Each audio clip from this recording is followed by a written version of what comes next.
ಸ್ನೇಹಿತರೆ, welcome to AJ tech Kannada YouTube channel. ಇವತ್ತಿನ ಈ ವಿಡಿಯೋದ ಮಾಹಿತಿ ಏನಂದರೆ, ನಿಮಗೇನಾದರೂ ಪಿ ಎಮ್ ಕಿಸಾನ್ನ ಹಣ ಬರ್ತಾಯಿದ್ರೆ ಅಂಥ ರೈತರುಗಳು ಈ ವಿಡಿಯೋನ ಸ್ಕಿಪ್ ಮಾಡ್ದೇ ನೋಡಿ.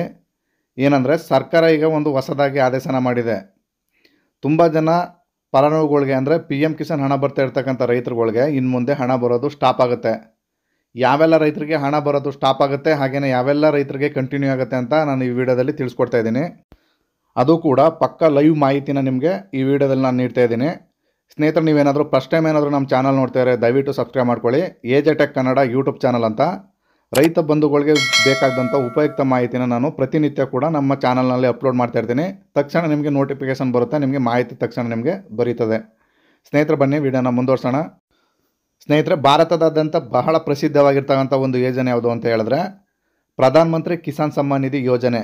ಈ ಯೋಜನೆಯಿಂದ ರೈತರಿಗೆ ಪ್ರತಿ ವರ್ಷ ಕೂಡ 6,000 ರೂಪಾಯಿ ಜಮಾ ಆಗುತ್ತೆ. ಪ್ರತಿ 4 ತಿಂಗಳಿಗೂ ಒಮ್ಮೆ 2,000ದಂತೆ ರೈತರಿಗೆ ನೇರವಾಗಿ ಆತನ ಖಾತೆಗೆ ಜಮಾ ಆಗುತ್ತೆ. ಇದೆಲ್ಲ ನಿಮಗೆ ಗೊತ್ತಿರೋವಂಥ ವಿಚಾರ.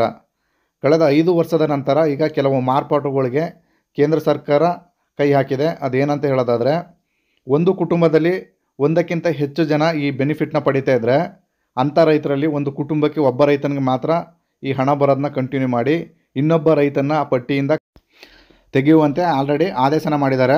ಹಾಗೆಯೇ ಆ ಹೋಬಳಿ ಮಟ್ಟದ ಕೃಷಿ ಕಾರ್ಯಾಗಾರಗಳು ಅಂದರೆ ರೈತ ಸಂಪರ್ಕ ಕೇಂದ್ರಗಳಲ್ಲಿ ಆಲ್ರೆಡಿ ಇದನ್ನು ಕೈಗೆತ್ತಿಕೊಂಡು ಸಂಬಂಧಪಟ್ಟ ರೈತರುಗಳಿಗೆ ಖುದ್ದಾಗಿ ಕೃಷಿ ಇಲಾಖೆಯಿಂದ ಕಾಲ್ ಮಾಡಿ, ಯಾರು ಈ ಡಬಲ್ ಎಂಟ್ರಿ ಅಂದರೆ ಒಂದು ರೇಷನ್ ಕಾರ್ಡಲ್ಲಿ 2 ಜನ ರೈತರುಗಳಿಗೆ ಪಿ ಎಮ್ ಕಿಸಾನ್ ಹಣ ಬರ್ತಾಯಿದೆ ಅಂಥ ರೈತರುಗಳ ಖುದ್ದಾಗಿ ಕೃಷಿ ಇಲಾಖೆ ಅಧಿಕಾರಿಗಳು ಕರೆ ಮಾಡಿ ತಮ್ಮ ದಾಖಲೆ ಪರಿಶೀಲನೆಗಾಗಿ ನಿಮ್ಮ ಆಧಾರ್ ಕಾರ್ಡು, ರೇಷನ್ ಕಾರ್ಡು ಹಾಗೆಯೇ ನಿಮ್ಮ RTCಯನ್ನು ತೆಗೆದುಕೊಂಡು ಬನ್ನಿ ಅಂತೇಳಿ ಖುದ್ದಾಗಿ ಕಾಲ್ ಮಾಡ್ತಾಯಿದ್ದಾರೆ.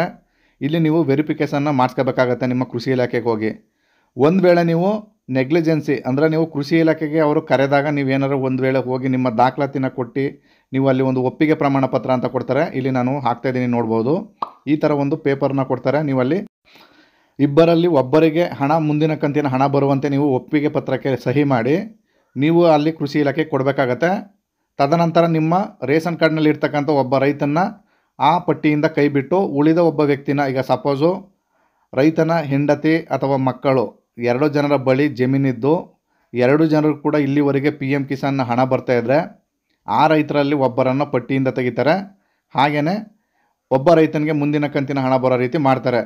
ನೀವು ಇಲ್ಲಿ ಒಂದು ಮೆಮೊರಾಂಡಮ್ ತೋರಿಸ್ತಾ ಇದ್ದೀನಿ, ನೋಡ್ಬೋದು. ನೀವು ಪಿ ಎಮ್ ಕಿಸಾನ್ ವೆಬ್ಸೈಟ್ಗೆ ಬಂದು ಅಲ್ಲಿ FAQ ಅಂತ ಇದೆ, ಆ ಆಪ್ಷನ್ನ ಕ್ಲಿಕ್ ಮಾಡಿ ಸರ್ಚ್ ಮಾಡಿದ್ರೆ ಇಲ್ಲಿ ಡೀಟೇಲಾಗಿ ಕೊಟ್ಟಿದ್ದಾನೆ. Farmer families in which are 1 are more ಅಂದರೆ ಒಂದು ಫ್ಯಾಮಿಲಿಯಲ್ಲಿ ಒಂದಕ್ಕಿಂತ ಹೆಚ್ಚಾಗಿದ್ದರೆ ಈ ಯೋಜನೆ ವ್ಯಾಪ್ತಿಗೆ ಆ ಕುಟುಂಬ ಒಳಪಡೋದಿಲ್ಲ ಅಂತೇಳಿ ಸಂಕ್ಷಿಪ್ತವಾಗಿ ಕೊಟ್ಟಿದ್ದಾನೆ. ನೀವು ಇಲ್ಲಿ ನೋಡ್ಕೋಬೋದು. ಬಟ್ ಕೇಂದ್ರ ಸರ್ಕಾರ ಇಲ್ಲಿ ಗಂಟ ಈ ವಿಚಾರಕ್ಕೆ ಕೈ ಹಾಕಿರಲಿಲ್ಲ. ಇವಾಗ ಈ ಅಂದರೆ ರೈತರ ಸಂಖ್ಯೆ ದಿನ ದಿನ ಜಾಸ್ತಿ ಆಗ್ತಾಯಿದೆ. ಆದ್ದರಿಂದ ಕೇಂದ್ರ ಸರ್ಕಾರವು ಪ್ರತಿ ಸರಿ ಪಿ ಎಮ್ ಕಿಸಾನ್ಗೆ ಸುಮಾರು 20,000 ಕೋಟಿಯಷ್ಟು ಹಣನ ತುಂಬಬೇಕಾಗುತ್ತೆ. ಅದಕ್ಕೋಸ್ಕರ ಈ ಪಟ್ಟಿಯಲ್ಲಿ ಈ ರೈತರನ್ನು ಗುರುತು ಮಾಡಿ ತೆಗೆಯೋದ್ರಿಂದ ಸರ್ಕಾರಕ್ಕೆ ಭಾರನ ಕಮ್ಮಿ ಮಾಡ್ಬೋದು ಅನ್ನೋ ದೃಷ್ಟಿಯಿಂದಲೋ ಏನೋ ರೈತನ ಪಟ್ಟಿಯಿಂದ ತೆಗಿತಾ ಇದ್ದಾರೆ. ಸ್ನೇಹಿತರೆ, ರೈತರು ಅಂದಮೇಲೆ ಎಲ್ಲರೂ ಕೂಡ ಒಂದೇ ಆಗಿರುತ್ತೆ. ಇಲ್ಲ ಕೊಟ್ಟರೆ ಎಲ್ಲರಿಗೂ ಕೊಡಬೇಕು, ಇಲ್ಲಾಂದರೆ ಪಟ್ಟಿಯಿಂದ ಕೊಡೋದನ್ನೇ ನಿಲ್ಲಿಸಬೇಕು. ಇದ್ರ ಜೊತೆಗೆ ಇನ್ನೂ ಒಂದು ಕಾರಣ ಇದೆ.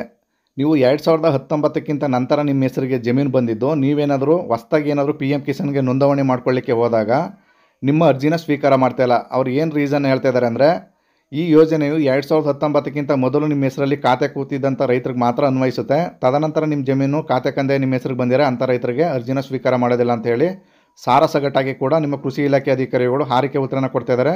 ಅದು ಮೆಮೊರಾಂಡಮಲ್ಲೂ ಅದೇ ರೀತಿ ಇದೆಯಂತೆ. ಅದು ಕೂಡ ಒಂದು ತಾರತಮ್ಯ ಅಂತ ಹೇಳ್ಬೋದು. ಮುಂದಿನ ದಿನಮಾನಗಳಲ್ಲಿ ಏನಾಗುತ್ತೆ ಅಂತ ಕಾದಿ ನೋಡೋಣ. ಸ್ನೇಹಿತರೆ, ಇದಾಗಿತ್ತು ಮಾಹಿತಿ. ಈ ಮಾಹಿತಿ ನಿಮ್ಗೆ ಇಷ್ಟವಾಗಿದ್ದರೆ ದಯವಿಟ್ಟು ನಮ್ಮ ಚಾನಲ್ನ ಸಬ್ಸ್ಕ್ರೈಬ್ ಮಾಡ್ಕೊಳ್ಳಿ. ನಿಮಗೆ ಅತಿ ಜೆನ್ಯೂನ್ ಆದ ನ್ಯೂಸ್ನ ನಾನು ತಲುಪಿಸ್ಕೊಡ್ತೀನಿ. ಇಲ್ಲಿ ತನಕ ವಿಡಿಯೋ ನೋಡಿದ್ದಕ್ಕೆ ಎಲ್ಲರಿಗೂ ಧನ್ಯವಾದಗಳು. ನಮಸ್ಕಾರ ಸ್ನೇಹಿತರೆ.